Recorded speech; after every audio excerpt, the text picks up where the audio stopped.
Hello, ACPA, and welcome to one of our installments for the Mid-Level Community of Practice webinar series.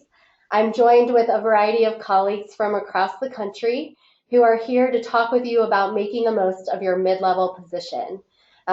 This is the second in a two-part series that we have coordinated with our senior student affairs administrators, and we're very excited to bring it to you today. Please ask your questions and do comments using the hashtag MLCOPACPA. My name is Kia Kurzman, and I am on the Directorate Board for the Mid-Level Community of Practice, and I will join you at the end of the session to talk about opportunities for other professional development, as well as joining the Directorate Board. So without further ado, I'd like to hand over the camera to Dr. Laura Bayless, who will serve as our moderator today. Thank you. Thank you so much, Kia. As she said, I'm Laura Bayless, and my role in ACPA is as the senior level member at large for the governing board, and I also have an SSAO advisory board that I work with, and we're delighted to be collaborating with the Mid-Level Community of Practice on this webinar series. I'm going to turn it over now to each of our four panelists to do a brief introduction, and then we will move into the questions that were designed by both the panelists and the Mid-Level Community of Practice Directorate. I want to encourage you to use that hashtag on Twitter, MLCOPACPA, MLCOPACPA on Twitter or on Facebook, to give us some questions because we'll be monitoring that as well. But I think I'll turn it right over to the panelists now and start with Susan Salvador. Would you please introduce yourself? Yes. Hi, everyone. I'm Susan Salvador, and I serve as the Vice President of Enrollment and Student Affairs at Northampton Community College, which is located in Lehigh Valley, Pennsylvania. Thank you very much. And what was your experience at mid-level? I love being in mid-level. It gave me this unique opportunity to learn from my supervisors, but also be able to lead and manage, and for those that reported directly to me. And it also provided me the opportunity to be involved in so many different opportunities at the college-wide level, contributing to my functional way, but also knowing the ways that I could stretch and contribute differently throughout the college. Great. And what was your functional area? I started in the counseling area, counseling and advising, prior to moving to the Vice President's office. Great. Thank you. Let's go next with Tammy Walsh. Greetings, everyone. I'm Tammy Walsh. I'm the Vice President for Student Life and Dean of Students at Ringling College of Art and Design, and this is my 11th year here in this role. Prior to this role, I was Dean of Students at the University of Dubuque in Iowa for 4 years. And I spent a lot of time at the mid-level. My background is in housing and residence life. At Nova Southeastern University, I was Director of Residence Life for 10 years, finished my doctorate during that time, and then moved to an Associate Dean of Student Affairs position for several years before moving on. But I stayed for a while in those opportunities there just because I was constantly learning and being able to do so many different things. Thank you. Let's move on to Jason Meriweather. Good afternoon, welcome, and hello. I'm Jason L. Meriweather, the Vice Chancellor for Enrollment Management and Student Affairs at Indiana University Southeast. I could also share with you, as I shared with my friends earlier, I am a doctoral student who is defending his proposal tomorrow, so I will appreciate any well wishes and thoughts along the way. Aside from that, the mid-level was a very meaningful experience for me because there were so many great teachers and great colleagues who I had the opportunity to collaborate with, and really realized I was in a position to learn, to teach, to share ideas, but the relationships that I was able to establish with people really have endured. As we've watched people who've moved around organizationally, risen through the organization, changed institutions, the relationships that you find through committees, through service on your campus, through conferences, those things have meant so much. My background, I'm a housing person, and so spent a number of years in mid-level positions in housing, spent time as an assistant dean for a few years before I moved into the dean and the vice presidency role. So it's really important to me. Great, thank you. And Bryan Coker. Hi, everyone. Greetings from Baltimore. I'm Bryan Coker. I am the Vice President and Dean of Students at Goucher College. We're a small private residential liberal arts institution of around 1,300 students. I've been in this position for 3 years, working with all the traditional student affairs areas as well as Division III athletics and our public safety and security functions as well. As far as mid-level experience, I was at the University of Tennessee in Knoxville for around 6 years working there as a Greek advisor and then as their director of student judicial affairs at one point. And then prior to coming here to Goucher was a dean of students, which was actually an associate chief student affairs officer position at Jacksonville University in Florida. And I've got to agree with the others. I think at the mid-level, for me, was really the opportunity where you get to begin to take some ownership of an area or a function within student affairs. Yeah, great, thank you. Now, as you all can see, it's a really intentionally designed panel in terms of type of institution and experience. I am the SSAO at the University of Wisconsin at Platteville and have come up through residence life in the Dean of Students office, so that's my experience as well. And our goal today is to spend some time talking about and thinking about the benefits, the unique challenges of mid-level and how to make the most out of it as professionals and make significant contributions to the universities where we work. So I'm going to start with a question for each of the panelists to take a couple of minutes to answer. What are the most important contributions that you've observed, either when you've been in the role or as an SSAO, that mid-level professionals contribute to our students and to our institutions? Who wants to go first? Shall I just pick? Let's start with Bryan this time. Sure. I'm going to go back a little bit to what I mentioned I think was special to me about a mid-level position. For me, seeing someone come into a mid-level position, you know, you're coming typically out of somewhere in the entry-level area where you've been often largely working with someone else's vision.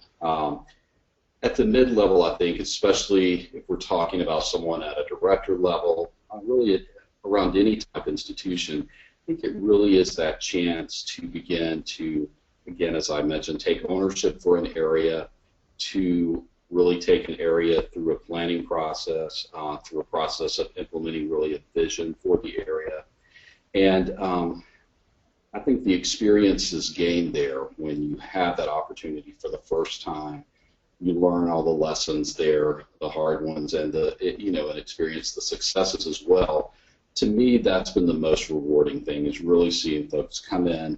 For an example, a prior institution, seeing someone come in, take a residential life area that really was not embracing the liberal arts mission of the institution, and really take it to a level where it was aligning with the institutional mission.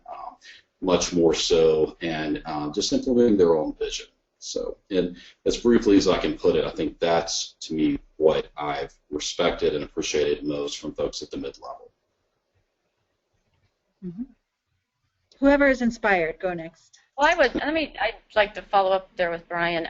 I would agree, and I think with the mid-level professionals, especially in terms of being helpful and to myself and my role, I really appreciate when they're staying very current and abreast of what the trends are in the field in their area, that they're becoming, experts, so to speak, with their areas of responsibility and keeping me well informed. I think any of the SSAOs would probably agree that we try to stay on top of everything, but there's at times just so much, and so I really count on my mid-level professionals, to help in that regard and to advise when there's things that we need to have on our radar that perhaps, we hadn't considered. I'd be happy to jump in next. I'm currently at a community college that's about 12,000 credits, and I worked at another community college for 25 years, much larger, comprehensive, both beautiful institutions. And in the mid-level area, that for my mid-level professionals, here are the extraordinary things that I think they can contribute and have contributed. One is that sense of cross-pollinating, that you have that ability to cross-pollinate throughout the division, throughout academic affairs, to be able to create strong and transparent relationships, and how we can create an invisible organization for our students, that we don't help enhance that ability to, that students don't have to find barriers or roadblocks, that you can help support that invisible organization.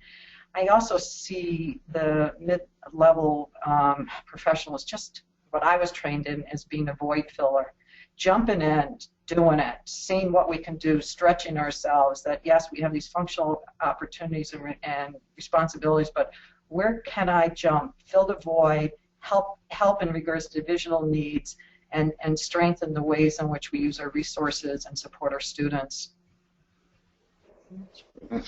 I would say that the mid-level position to me is sort of at the nexus of ideation, strategic planning, and always offering a hard dose of reality. It's really interesting. It is in the SSAO roles, we're sort of stuck with some of the atmospheric thinking of the organization to lead strategies and to deal with constituents outside of our organization, sometimes so that everyone in the unit can really run and be effective in working. And so sometimes the mid-level folks on my team really help me keep my mind on, okay, what's happening with students today? You know, getting out, I like to get out on campus and engage people, but in reality, it's the mid-level team members who help me say, okay, these are things to think about today. These are some current things on campus today, to make sure that I'm able to speak to my stakeholders in a clear way and in an honest way, in staff meetings and things like that. And so reality, I kind of consider the mid-level team to really be the honest brokers, to always make sure that no matter where we're being pulled as a student affairs division, that these are the things that we have to come back to. The mid-level team really helps set values. From a strategic standpoint, we may have our values or our mission, but in terms of practice, I think the mid-level team members really get to be the ones who have a grasp of that and can always bring that back to the table for entry-level folks with students, for other administrators who are coming in and out of the unit, and they get to be able to say, hey, these are the core, this is the core of our operation, let's come back to that, let's think about these things, and really be honest brokers. Mm-hmm. That's great. So what do you all think about as the most important skills that can be developed during this time period in your career? What makes you most successful? What's the most rewarding personally? What's the most rewarding for our institutions? Well, yeah, Tammy, you can go ahead. I was just going to say, I think when I think about the mid-level and perhaps what I've learned and what I have watched be really successful and very helpful is I think an important skill is to be able to be a good team person and be able to build those alliances and to work on working through any potential and avoiding any potential conflicts, really leading your area but modeling the way with regards to the leadership and teamness and looking at the alliances. I agree. One really simplistic thing is it's often when you first begin getting your supervisory experience, you may be supervising for the first time, and I think developing those skills is really important. And I think Jason made a great point about the mid-level folks keeping us at the senior level really grounded and informed. And I think a skill when you're at that mid-level that you can get from your senior student affairs officer is beginning to learn a little bit more about that big picture, perspective of the overall institution, and just beginning to get as many glimpses of that perspective as possible. I would jump in as well and say that it's also a great opportunity to really hone the variance between the theory that we talk about in graduate school, move past the entry-level job. We don't often get to look at the student and say, hey, you're moving from autonomy toward interdependence today. You can't necessarily do that sometimes. So I think the mid-level really gives a great place to say, okay, how can we practically apply theory without necessarily saying it, but to understand kind of the big why behind what we're doing. And also I think the mid-level is really a place, especially for those who are thinking, hey, I want to be a dean, I want to be a vice president one day. This is really a great place to become clear about values and to get access to so many people across the organization. It's a great time. When I was in the mid-level, I was really able to be clear about my values and to actually go around and ask people, you know, what are the things that you really believe in when you're making decisions in a crisis? When you're dealing with a liability issue, how do we look at this beyond just not losing the lawsuit? And so at the mid-level, there's access to so many places and so many people across the organization. There's a great place to really say, these are my values, this is what I believe. When I'm in charge one day, how many of us said that early in our career? You know, when I'm in charge one day, or when I get that role, this is how I'll do it. It's a great way to frame that, but it's not. It's not just the people do what you say, because trust me, it's not that at all. But it's more along the lines of, these are the values that I can take with me wherever I go into the organization, and you've been around long enough to kind of shape that. Yeah, and I'd like to add to that, as you're kind of fine-tuning yourself and learning at the same time. Sometimes if we're talking to, you know, new mid-managers or mid-managers that have been in the field for a while, it's just it's learning on the go, and how can we fine-tune those values and skills, and then all those things that we haven't learned in graduate school but become the real thing as you're working along. And I think that process on how you stay above what I call the kind of the rumor mill and the noise that can get in your way, and how do you learn to handle difficult situations, difficult people, just processing to be able to focus on why we're doing what we need to be doing, the values that are connected to that, and then the competencies that we are now more clearly talking about, and how we are fine-tuning not only our own competencies, but how are we then contributing those competencies growth back to the ways we're doing our business and the students we serve. Yeah, boy, you guys, I have about 4 follow-up questions in my head from the things each of you have said. Let me go with this one. What are the biggest pitfalls or red flags or challenges that either you experienced or you've seen mid-level folks go through? And then do you have any tips or suggestions about how to think about it, how to walk through that? I would say for me, in the mid-level, that was right at the point where family dynamic was changing, and figuring out that congruence between family, the professional aspirations, the amount of time that you give on campus, the events late at night, if people have children, your children are starting to have little stuff after school, things like that, and really being able to be clear about the relationships, the family, and how that plays into your career and what that's going to look like. And a lot of times it hits right in that area when people are making decisions. Do I want to take this relationship to the next level? Do I want to, get married? Do I really want to commit myself to a person? And as we think about those things, then you're also saying at the same time, but I have these goals, these aspirations. And I always encourage people at the mid-level to get clarity about where all of those things really kind of stand in your life, because if it's all career without thinking about those elements, sometimes it can hit you in the face, so it's sometimes good to think about on the front end. One thing I would add is that you're not being weak nor adding to any sort of vulnerability when you process things that you may be challenged with, or kind of grappling about, or you've stretched yourself on something and you're wondering how you performed, or the degree of responsibility you want to take on and the timing of that. We've all have taken that journey and have worked with mentors or supervisors and been able to have constructive, productive, honest conversations so that we can find and meet you of where you are with that family-work balance, but also the challenges that you may be grappling with right there in your job. And it's okay to talk about it. That strengthens not only you, but the relationship with the person that you're working with. And I would say, depending on the political climate and the type of institution, to be very careful, just as we say, it's a very small profession, that people interact and people know different people within an institution. Depending on how, length of time there, things do change, and there's movement, and there's, so be careful with the political types of alliances and the way that, you're interacting, because over time, those things could come back to, be an issue. And so I think that's been a big learning curve through the years, and one that I always advise folks on.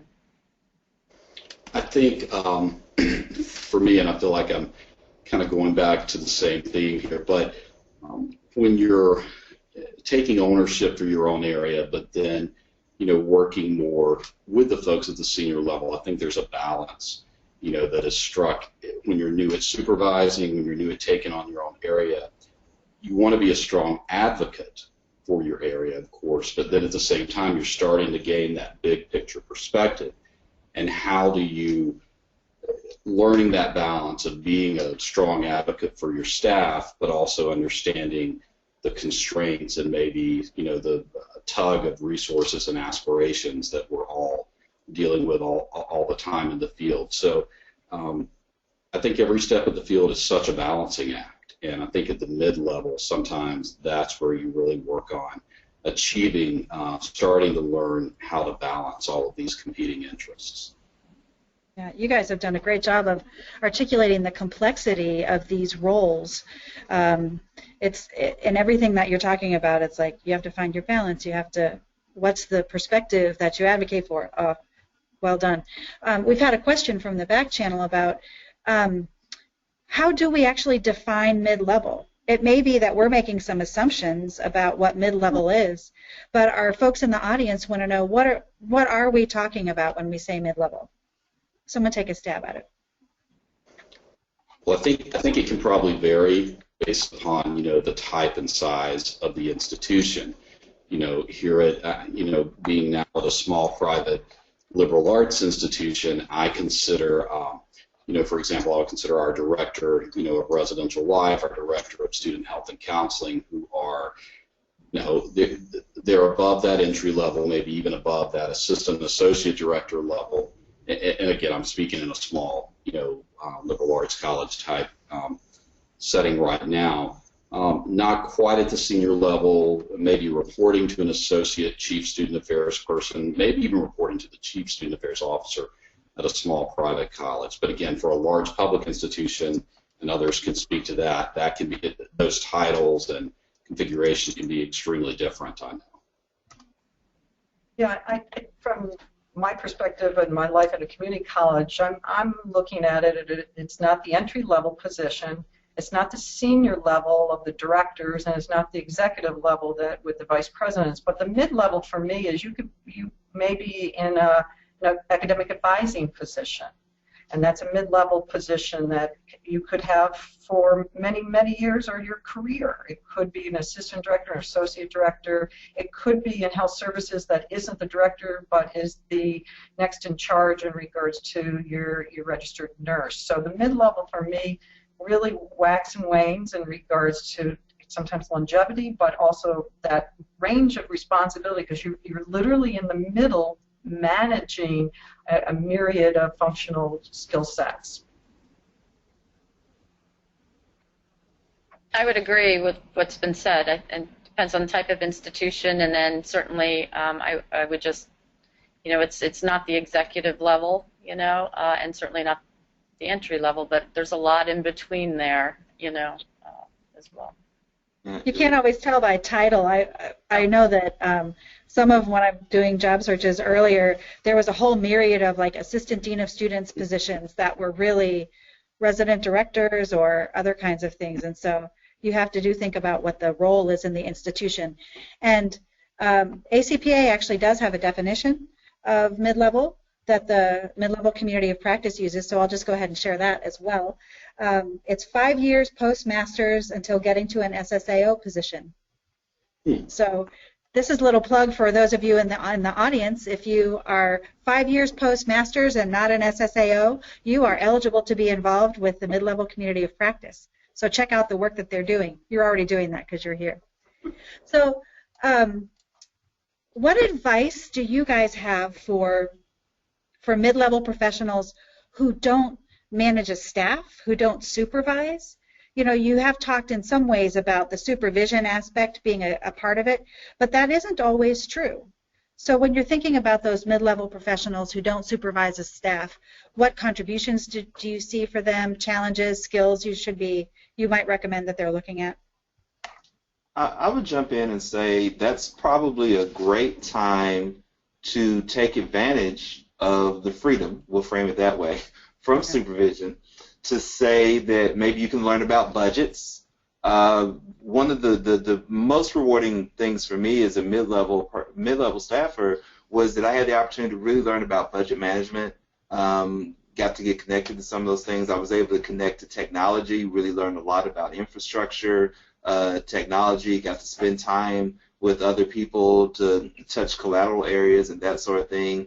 Was able to get in community service, had an opportunity to teach a class. So sometimes there are other things that can be pulled in that can kind of offset the responsibility, where there's still something attractive on the resume, still shows that you got out there. Also, sometimes if getting a graduate assistant, supervising something, at least gives a talking point. So maybe try to leverage getting a grad assistant, something like that. Anything that's not an undergrad can help, but also just use that time to really branch out, maybe serve on other committees, and just be able to have other talking points that you can measurably demonstrate. I was able to grow here, even though there was no supervision. I would agree. I think it's a great time to step up to the plate if you see that your senior student affairs officer or someone else in leadership is thinking about a special project. When you've got that time to do it, don't hesitate to step up to the plate. I've always got a million projects brewing that I definitely can't do, and I probably have the associate chief student affairs officer folks here are loaded down enough. I've always got ideas of projects, I think big and small, that I would love to see folks take the opportunity on. And there have been times over the years that I've approached folks who I can tell at the mid-level are hungry for more experiences, and given them projects. And I think Jason's right, especially if you have a professional development committee in your division, if your division's launching a strategic planning process, whatever it might be, don't hesitate to raise your hand, volunteer, and step up to the plate there. I would add just a couple thoughts. I would say don't be afraid to let your senior student affairs officer know that you have interests in other areas, that you'd like more experience, and sit with them and talk about where you'd like to grow, and they can give feedback on where they think you perhaps should gain some more experiences. Look at other departments where some needs are, and look at opportunities there for where programs kind of overlap. And then I think, at the mid-level, I learned a lot through professional association involvement. It's a great way where, when you're perhaps not supervising directly folks in your home institution, working with peers and colleagues and leading committees or other opportunities professionally is a great way to build, your experiences in that resume in terms of all of that. Now that it was exactly what I was going to add, was working in your affinity groups, whether or not it's right within your network of your own colleges, within your region. Nationally, we are all within an affinity group, and if you have a position that is a non-reporting supervisory position, I would imagine many of your other colleagues are in a somewhat similar situation. And also that kind of dialoguing about what can motivate you and the ways in which that you can contribute. I want to, there's a few questions that we have about staying fresh and up to date in these kinds of roles.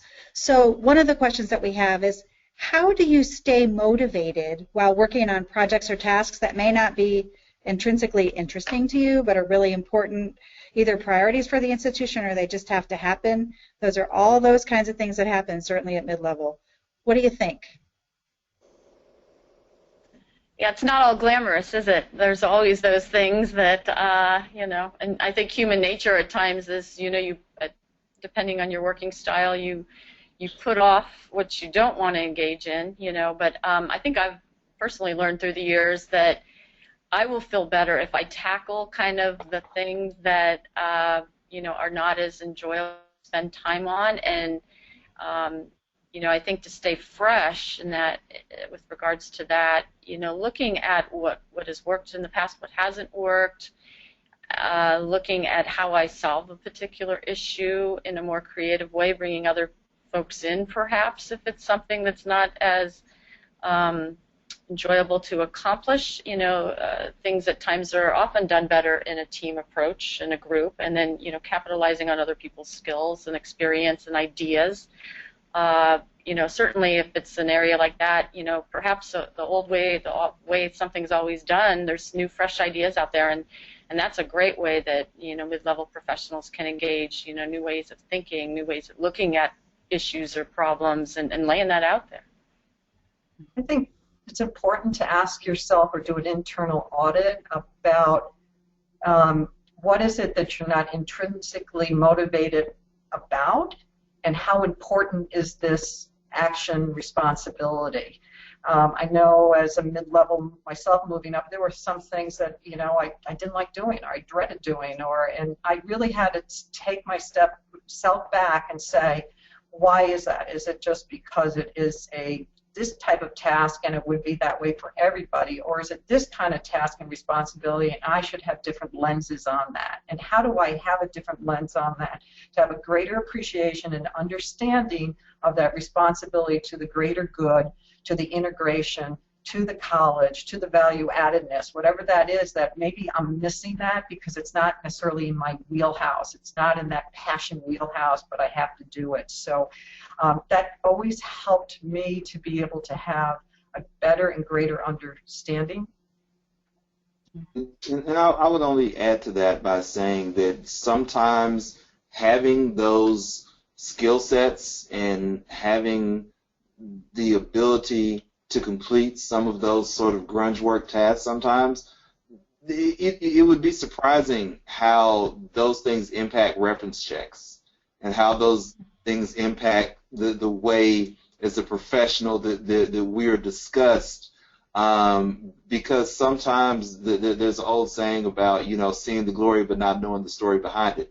The fun is in building the story and building the skills, because in reality some of the grunge work, so to speak, are things that really, for people who are aspiring to be CSAOs or SSAOs, those things help us understand the organization better. I mentioned technology earlier, and in a mid-level job I had, I was literally responsible for entering all of the housing assignments in Banner. And for those who remember Banner, which is now Illusion, yeah. And so with that in mind, I can truly tell you that as crazy as that felt at the time, and the curse words I probably made up as I was entering that stuff into the system, I can truly tell you that I have a much better understanding of infrastructure, and it really opened up other opportunities for people to teach me about the software, and I was able to learn other things, and in the way that allows me to relate to IT, to my colleagues, the way I'm able to work from an enrollment management standpoint. I never knew that data entry grunge work would be as helpful to me, but it's extremely helpful today, and I can speak to colleagues in a way that I understand it. It gives you greater relatability, but it really provides greater understanding of the organization, and it really is a gift. I swear it seems like a curse, but it really is a gift later in life. Yeah, I think some great things have been said. The only thing I would add is just don't hesitate to ask someone who has been involved in these type of efforts before, whatever it is that you're doing at the time that is not too glamorous. What are the benefits? Accreditation and some of the work that you will do preparing for an accreditation visit, for me, is a really good example of that. Couldn't be more important, but at the time, some of the work you'll put in it, especially some of you who are in the South and dealing with SACs, one of the definitely tougher agencies know that you'll eventually get that perspective on it, but it takes some time. Yeah. So one of the things I found that was really true for me, it's still true today, but the colleagues make such a difference. Who are the folks that I'm working with most often? And that was really true with my director level folks when I was one of them. But sometimes there are folks who are our colleagues who've been in the field for a long time or maybe haven't, and they're not doing something that they're well suited to, or they're kind of burnt out, or they're not thinking about fresh new ideas when the organization wants to move forward. How do you work with colleagues like that at the mid-level to help keep moving the institution forward and moving yourself forward when you feel like you get some resistance? Yeah, I think that is such a wonderful question, because any of us at any time could feel that way. Or be that way. Sometimes we're the roadblock too. Right, absolutely. And so, you know, when I've had a staff member or a colleague, you know, it's not the issue of forcing and like pushing that change that needs to be challenged for change, but rather the introduction of ideas and innovativeness, whether or not it comes from articles that I could provide, road trips we can go on, best practices that we can discuss. So we have this neutral setting of looking at data or new tools or research. So we look at if it is that resistance to change and we're more provincial or just static, it is then, you know, reinvigorating the interest to improve. And why improve? Let's look at others. And so it's just shifting that sense of the vision. It's the focus not necessarily on the person, but let's take it onto the bigger sense of what's going on and how do we want to own that to do better for our students. Sometimes it's helpful to be in the position, especially at the mid-level, where we can redistribute feelings of ownership. Where maybe when other folks leave the room, we're there where we can have the conversation to say, okay, what's going on? You know, how did we get here? Are we holding on to times past about how the institution used to be? Are we, you know, disengaged for personal reasons? But sometimes we're in a position to have that conversation that can help redistribute feelings of ownership. And that can work. Other times, you know, we may get stuck being the Energizer Bunny. Other times, we may deal with caves, colleagues against virtually everything, who just will not agree. And every once in a while, that happens. But I think when we're in the middle, we're really in a position at these mid-level roles where we're able to probably deeply investigate and draw something out of colleagues who are disengaged or kind of stuck or not wanting to try anything new. That maybe sometimes when you talk with a person long enough, it's like, okay, you know, they may not remember what you did, but they remember how you made them feel. And in reality, sometimes you're there when other people walk away where you're able to say, hey, let me draw from you enough to get you going and get you excited. And sometimes we have to give energy and just have a conversation, and we may find out the colleague isn't quite so bad or isn't quite that disengaged. They just needed to be heard, and we can be that sounding board. And I found that giving that sometimes doesn't work, but more often than not gets people a feeling of connectedness and energy and just saying, okay, this person hears me. And maybe they're doing their job because they don't want to let you down, but whatever it takes to get them re-engaged and then connected to the institution, not the personality. I was just going to add that I think I mentioned something about zapping the energy, and I think that's really important not to get sucked into that, because I've seen where it can be really deflating, you know, and be a frustrating thing for a team within, you know, at the mid-level. And so, you know, talking with the person, trying to figure out what's at the core of some of the issues. But if you're not able to change immediately someone's way of thinking or involvement or engagement, don't let that zap your own personal energy. You know, refocus in a way that helps continue to move things along, you know, as best you can. But you know, don't add to the issue at times, because I've seen where, you know, it just becomes kind of the center of a negativity within a division, and that's not helpful either. I don't think I can add anything great that my colleagues here haven't already said, but I think a consistent theme I'm hearing is, I think at this mid-level period, your colleagues and those relationships just can't be much more important, especially when you consider a relatively wide-ranging definition here for mid-level. I think it's a time really, as everyone has said, to really work with your colleagues, rely on your colleagues, perhaps more so than any other point in your career. Laura, one other point too is that just one other thing is that I have always shared with staff is that there are some of us that want to protect the past. That's what they want to do, is protect the past, and we fully acknowledge that, because that may be the lenses that I'm looking at that they're refusing to change versus protecting. And how do we work through that to say it's okay on where you were and what you remember the institution and how we can move forward. Great point. Yeah. A lot of what you guys are talking about is mentoring in some ways. Sometimes it's mentoring our colleagues, and sometimes it's how do we find our mentors and we mentor other folks. Have you found in your careers, especially at mid-level, that mentoring was an important piece of it? How did you take advantage of that? For me, it was just imperative, I think. I think when you're at the mid-level and you're starting, to make some decisions that have a wider range of impact, there are times you're going to make the best decisions ever, and there are times you're going to need to learn from your mistakes. And I cannot imagine getting through those tough times and celebrating those successes without my mentors. I could not have made it. I know that for sure. So I think, I can't think of a time really that your mentors might be more important. And then I think, I know we were hoping to talk a little bit about having mentees as well. And I think mentees really, being a mentor, it keeps me grounded.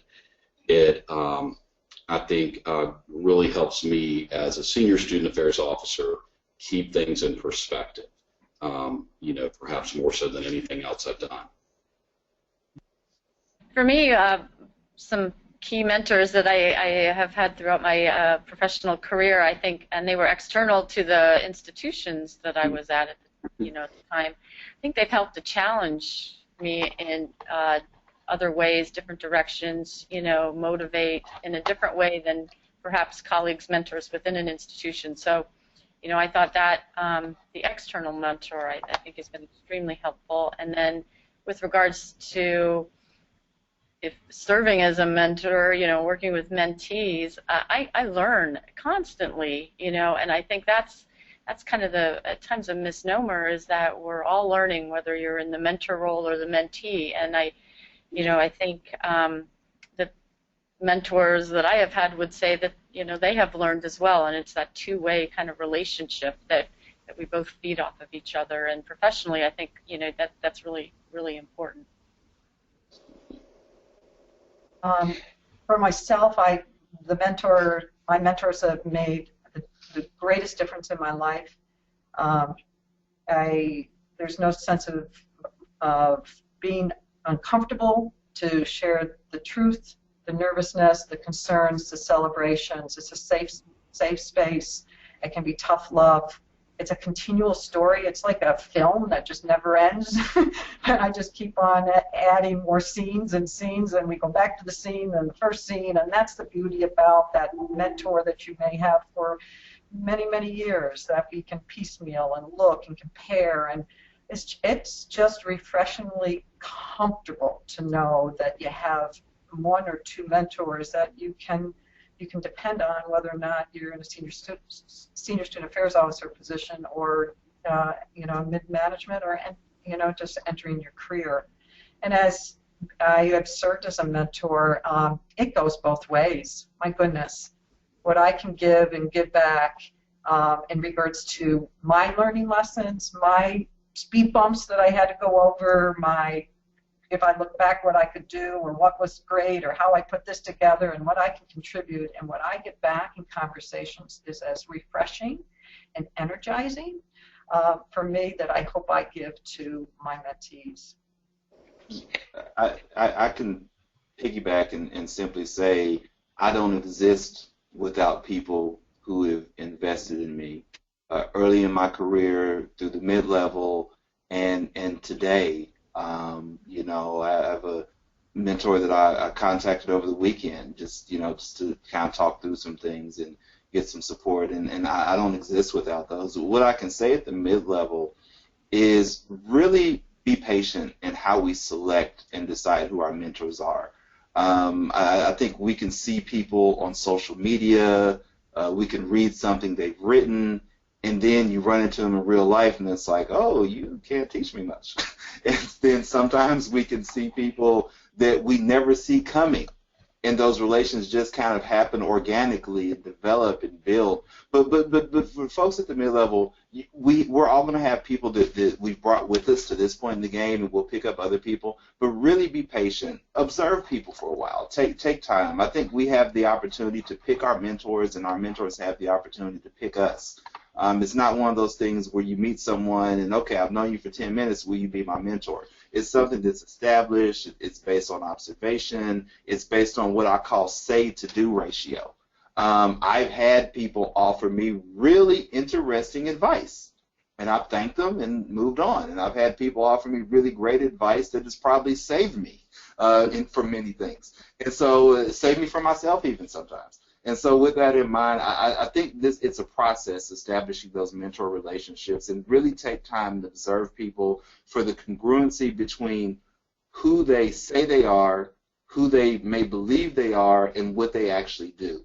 And in that, we also have to give back to people. If they're sort of our aspirational people that we see as mentors, we also have to take time to realize that, we can't just show up when we need help or when we need advice. It's really a sort of a symbiont circle type relationship to establish those things, but use time and patience to do it. We don't have to be in a hurry. Our careers are long. Jason did a great segue into my next question, which maybe one or two of you can add to. How do you start a mentoring relationship? Don't be shy. Ask. Approach, start conversation. What I have heard a lot is from individuals like, oh, I'm not sure if I should ask, or what if she or he says no. I'm like, oh my goodness, no. The part of it is that sometimes it might start from me to someone that could be a mentee that I just suggest, why don't we get together? Why don't we just talk about this? Why don't we just process this? And then it moves on and grows into a stronger mentor-mentee relationship. But the opposite, that those that want to have a mentor, don't hesitate, because all of us in the field, we're in this field, yes, to work with students and for their best success, but for us in senior student affairs positions, we want nothing but to contribute and to support others. And if that's in a mentee relationship, don't hesitate. And good people will be honest and say, gosh, I can help a little here, but let me just tell you the ways I can contribute or not contribute, or this is the kind of time I can commit, or really just talking about what it is and what kind of need or interest that you have, and that transparency of what one needs and what can commit can start off a good relationship in a I don't know, a really beneficial way. Great. I would piggyback and say, just real quick, a mentor is sort of like your physician and sort of like your attorney. That's the person you have to tell the truth to all the time, in all cases. And it's really good on the front end to establish parameters, clarity about honesty.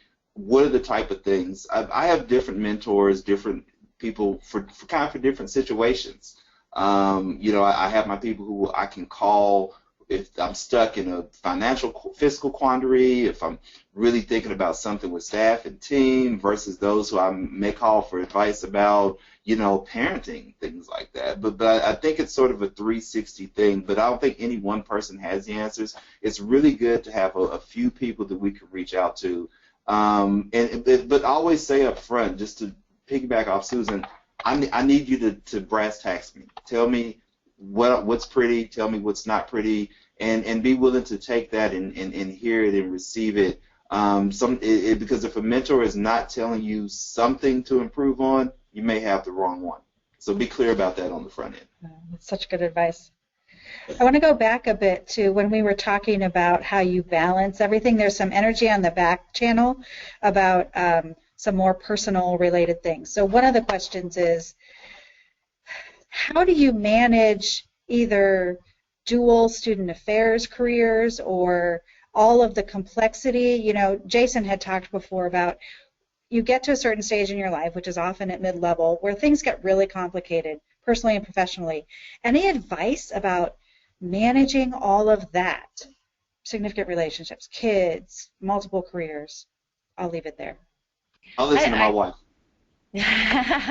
Listen to your wife? And she seems fantastic, so that's good.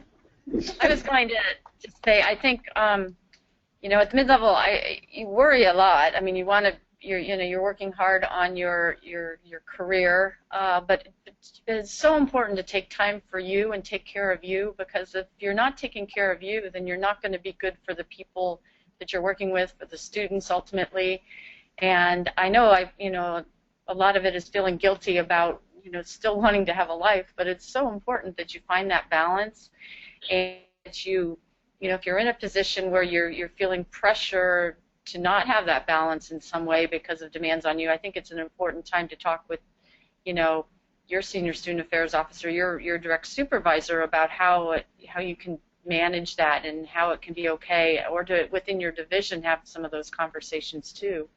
I just think it's so absolutely critical, and I think we need to be careful in our profession because we can work all the time, and we do it many times of the year, and and for those that supervise to remember to take care of the caretakers. So I want to just give permission. I think that is so critical to feel good about finding that balance in your life, because you're a role model too for others, and you're a role model for the students that we all work with and serve. Yeah, I think when I first came into the field, I'm going to put an interesting twist on this. I think sometimes from your mentors, you also see that maybe you want to do things a little bit differently. And I had wonderful mentors, but I also saw that I think, were not taking enough time for themselves.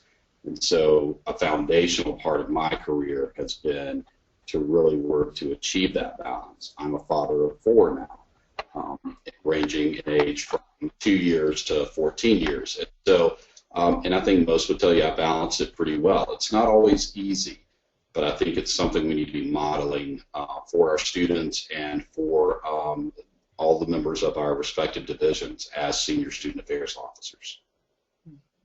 Yeah, it's such an important discussion on work and life balance. I'll say when I was at my previous institution, I had 2 children, 6 and 4. I was writing my dissertation and working full-time in a dual career marriage. And you think you're Superwoman, and you got the cape flying in the back, and you're just, you put a full day in before you got to work with your children, and then you have these secret pressures, whether or not it is your dissertation or just work and so forth.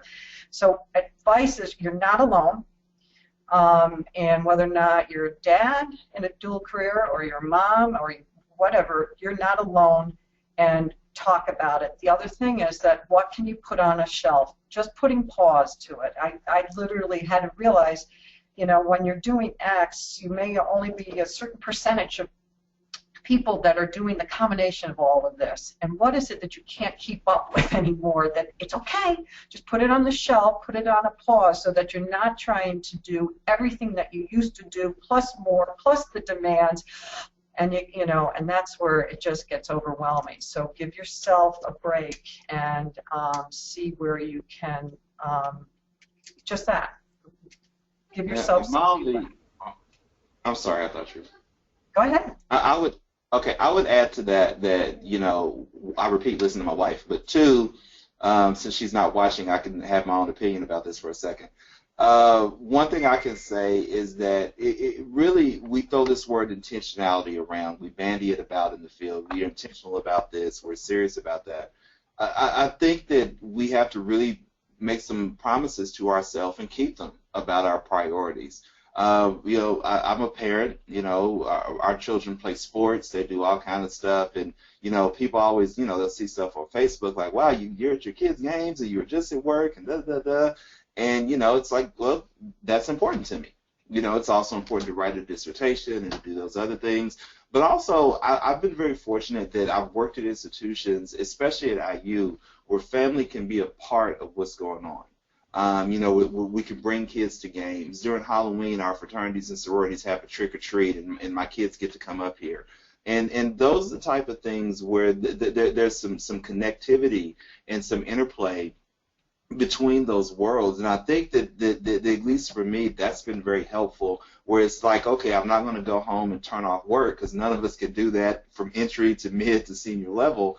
However, I've been very fortunate to be at institutions where family can be a part of what's going on campus, and they get it, and honestly to communicate about that with your supervisor, with your team, and to set clear for people who look to you about what your expectations are and what your flexibilities are there, that it's okay to do some of that. And so for me, that's worked for me. So even when I was interviewing, it was really important to say, how would you, I threw out there, man, but I'm a parent.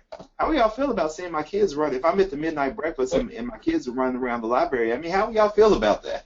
And at the places I looked, I would say this campus was the most receptive to that idea. And I was like, wow, that was great for me. So, sometimes we can't do that. And the places, if it's important to us and we see a place where it feels like we can't be a part of that, I think we have to take note and operate accordingly. That's all really great advice. I love the permissions that several of you gave and some things to think about. We're choosing institutions where we want to work just like they choose us. Really important. Believe it or not, panel, we are at the end. So I want to ask each of you to give a very brief final word of advice or a book you would recommend that they read, just something really brief that each of you give kind of the capstone thought. Susan, why don't you start? Okay, I have a book because this really, I'm going to hold it up so you can see it. It's called a Pearl in the Storm, and it's by Tori Murden McClure, and she is the president of Spalding University in Louisville, Kentucky. And why I just really recommend this book. She's the first woman and American to row across the Atlantic Ocean.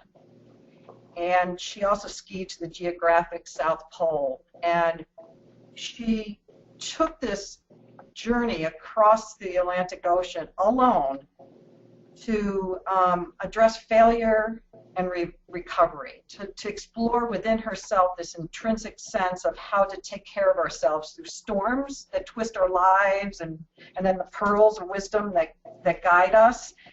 And I just love it because it's about us in this field. It's how do we overcome fear? How do we rely on ourselves? How do we rely on others? How do we rely on aspects that she never expected as she went across the Atlantic Ocean, to be resourceful and to be successful, and to also be introspective. So I just felt that her book was really quite connected to what we do all the time in our jobs and in the ways that we serve students. Oh, thank you so much. That sounds wonderful. Brian, why don't you go next? No, Susan kind of inspired me with that. I think I was reading an article recently about a college president, and she said that she'd been a president for 12 years, and she felt she had 3 different presidencies. And I think that seeing things that way can really take you throughout your career. My previous job I was in for 10 years. I would say during that 10-year period, I probably was in a process of recreating myself through a process of really being mindful and some introspection 2 or 3 times. And that's okay. I think we're in a field that is changing every second now. And it requires new approaches. It requires new ways of thinking all the time. So don't be afraid to have that introspection, that mindfulness, and to reinvent yourself and take new approaches at times. Oh, that's so great. Tammy, do you have something brief? And then we'll do Jason. Sure, I'll work to be brief. One of the things being at an art and design college that I've learned a lot over the last number of years is the importance of creativity in our working world, and certainly with what we do in student affairs work. And I would encourage reading anything on design thinking. I stay abreast of publications like Wired and Fast Company, just because it's cutting edge and there's new ideas, new ways of thinking. Harvard Business Review. And then I did bring a book as well, Daniel Pink, A Whole New Mind. See if we can show it. Again, it does focus a lot on creativity and how anything that is happening in the world today really is going to count on the creative thinker, the creative innovator. And so much of what we do in student affairs work is creative resolutions. And so we're really good at it, and I have found those readings to be really energizing, and I encourage it. Great. And Jason? I would close with 3 quick things. One, really focus on building relationships, connecting with people across the board long term. One of my favorite stories is how George Lucas and Steven Spielberg dreamed up Jurassic Park, the Star Wars, the rest of the Star Wars movies, and a number of other movies while building sandcastles on a beach in Hawaii. And just build relationships with people, and then ask the important questions that are out there. This is the best time to ask questions because you're in the center of so many people. There's little isolation, and there's lots of people to ask questions to.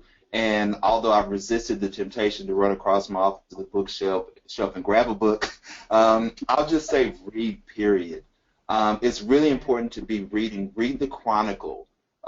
Read current books, read old books. Upcraft and Shoes, or Shoe and Upcraft's assessment book, Assessment Practice and Student Affairs, is one of my favorite books. The first 2 chapters sounds like it was written yesterday. It really does. Read. You never know when you're going to have an elevator conversation with a trustee, with the president, with the vice president, with a faculty member, especially with faculty, because so often we have to construct the idea, or reconstruct for faculty that learning is happening in student affairs and practice. And so by reading and being up on current events, we set ourselves up to really get people to pay attention to us and remind them that scholarship exists. And that's really critical at the mid-level for me. Wonderful. Thank you so much, panel. You did an excellent job, and I'm going to turn it right back over to Kia. Thank you so much. I really enjoyed today's webinar, and I hope all of you had a good time joining us as well.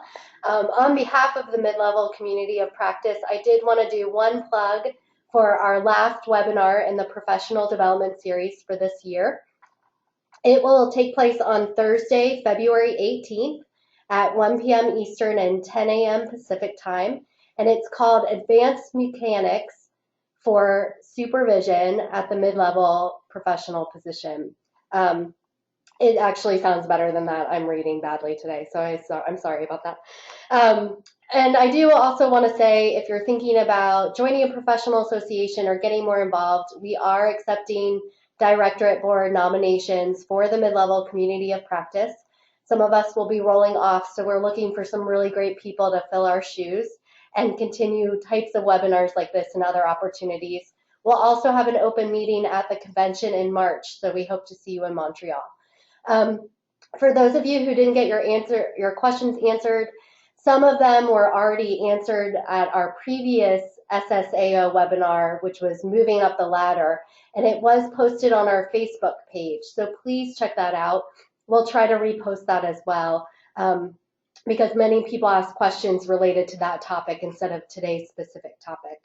And once again, I just wanted to thank all of the panelists. I really enjoyed hearing from you, and I hope all the rest of you have a good rest of your day. Thank you.